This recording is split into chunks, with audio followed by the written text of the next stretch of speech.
Bonjour, eh bien dans ce tutoriel, tu vas pouvoir apprendre à construire un diagramme circulaire. On est bien dans le domaine des statistiques en mathématiques.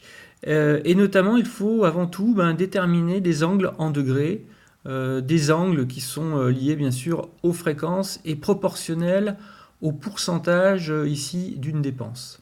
Alors pour cela, on va se servir d'une activité qui étudie la répartition des dépenses d'une crèche. Alors d'une part, on a la nature des dépenses, on a les effectifs et une colonne qui comporte les fréquences en pourcentage. À nous de déterminer la fréquence avec les angles en degrés. Par exemple, à 7,1%, quelle valeur d'angle en degrés on associe? Il faut savoir que la mesure de l'angle est proportionnelle à la fréquence. Donc on va utiliser un tableau de proportionnalité et le produit en croix pour calculer les angles. J'ai mis un exemple pour 7,1%. Il faut faire le calcul suivant. On fait 7,1% que multiplie 360 divisé par 100. Bon, c'est là où on va se servir notamment de la calculatrice pour automatiser ce calcul. On démarre sur On. Ensuite, on appuie sur seconde plus.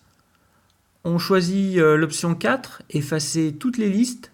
Alors ça, on le fait toujours au début pour partir sur une base saine au niveau de nos listes. Voilà, c'est fait. On appuie sur le bouton Stat. On choisit le mode Edit, l'option 1. Et donc, on va saisir les différentes valeurs. Donc, pour L1, donc je remplis les différentes fréquences. 7,1, entrée. 10,1, entrée, et ainsi de suite. Donc, pour toute la colonne des pourcentages de la dépense totale.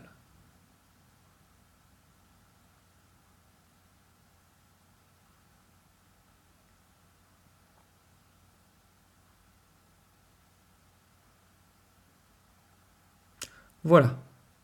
On passe maintenant à L2. On programme L2, c'est L1 que multiplie 360 et que divise 100. Voilà, donc on automatise en fait ce produit en croix. Voilà, et on obtient directement les valeurs de nos fréquences exprimées, liées aux angles en degrés.